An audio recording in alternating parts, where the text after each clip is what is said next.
love and money. Not like, should you give away love for money, but, well, that's a completely different issue to what I'm going to be talking about. Really, what I'm talking about is that these days, it doesn't matter what you do, you tend to be asked to do it for free these days. I don't know whether you've noticed that. Whatever profession you're in, it's getting really prevalent everywhere. It doesn't matter what you're in, especially if you're in something creative. Now, there's a payoff here. If you really enjoy doing something and you're getting something out of it, maybe it's a learning experience, or you're passionate about it, or you're helping other people and nobody's getting paid and everybody's mucking in together, then that's a beautiful thing. And you can get something out of doing things for nothing. You can volunteer your time, you can help people. That's all very good. It's all altruistic and wonderful and great. The trouble is, these days, people are expecting people to do things for free just because. Just because, oh well, it's a good laugh. You know, things that you could usually get paid for.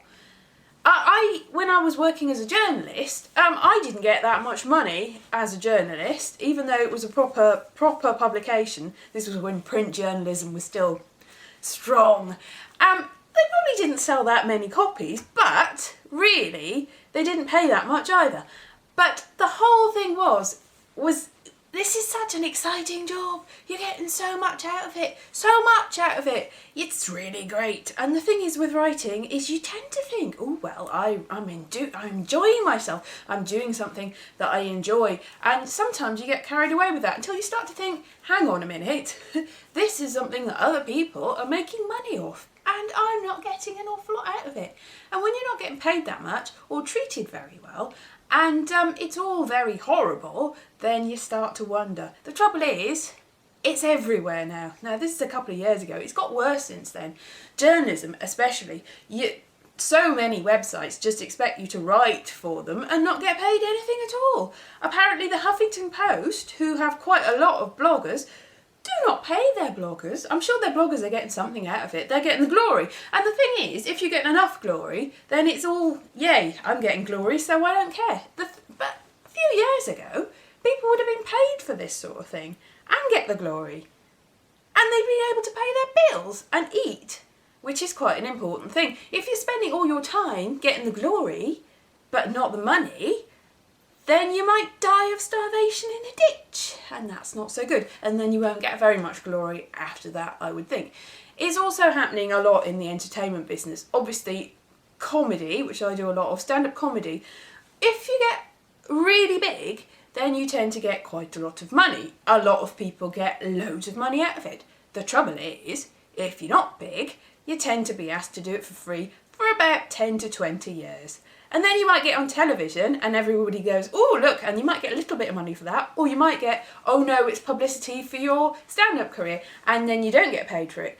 Either way, you might get paid or you might not get paid when you get big, but then you go back to the stand-up circuit and you might get paid expenses or you might get paid nothing at all because you're promoting yourself, you're making yourself big, so you're furthering your career. Trouble is, the more you further your career and the more you realise that you're not getting paid anything for anything, anywhere, the more it starts to kick in and goes back. Now, I'm not specifically talking about me. Maybe I'm just rubbish and I don't deserve it. But a lot of people I know aren't rubbish. They're really good. And they are scrabbling about in the dirt for little pieces of... Well, I used to go to school with a boy that if you threw... I never did this to him because he's cool. But other people, when I was in infant school, used to throw crisps in the drain because they knew that he liked crisps so much and he was so poor that he would go after them in the drain. Now, that's just cruel and unnecessary. Yes, he likes crisps. Does he really like crisps all covered in bits of dung and all bits of hair? And spiders and slugs? Probably not, but he would have them anyway because he was so desperate for crisps and deprived of crisps. Now, that is what it sometimes feels like when you're doing things for nothing. In other instances, I do loads of things for free for people that I like. If we know that we're all pulling together, we're all getting something out of it. It's all good. If it's something that you really believe in, then yes, by all means, why, you know. And so there's a lot of amateur groups or amateur everything, really. There's amateur everything. But you know usually that you're all doing it for a purpose. You're all getting something out of it. It's all great. And it's usually a hobby. If you're doing it as your job and you're still not getting paid, a lot of people go, oh, you're probably not good enough, that's why you're not getting paid. The thing is, I know a lot of people that are good enough and aren't getting paid, because it's all, yes, but you're furthering your career. Think how, oh, what a great job this is. How wonderful this is. It happens everywhere. I used to work in radio news, and the whole thing was you did quite a lot of radio news and broadcast and stuff on local radio. You used to drive around, go spend loads of money because it's work experience. Now, in one way, yes, because if you've got no experience, then it's a valuable tool. But the trouble is, this drags on. So people that might, after 2 or 3 goes, you know what you're doing. And you're probably capable of doing, especially if you're already trained, you know what you're doing.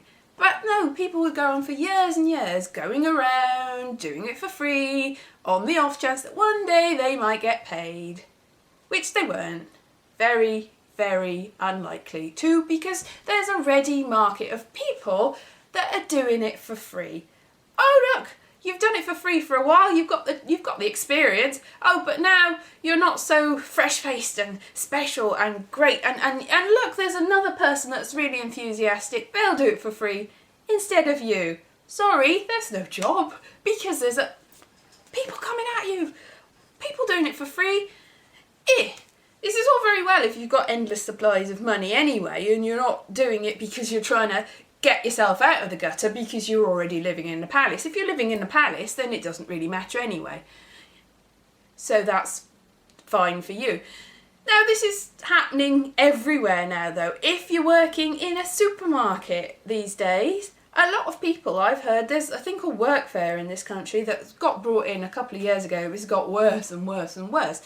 That they are taking on people as work experience people that might be older than 16, anyone over 16 really, but people that might have been they might be skilled workers in whatever trade they've got, or they might have degrees, they might be really keen, they might have loads and loads of things to bring, but because they haven't had a job for a while, because there's no market for whatever they had, because people are doing it for free, then they might be sent to somewhere like that. Tesco's have stopped doing this now, so I'll just say, or other places. They would go there and do work experience to learn how to stack shelves or clean floors or something, which probably takes maybe at most 2 days, an hour. I don't know how long it takes to learn to do that. But then they would do that for 6 or 7 weeks, and then they would go, oh, you might get a job.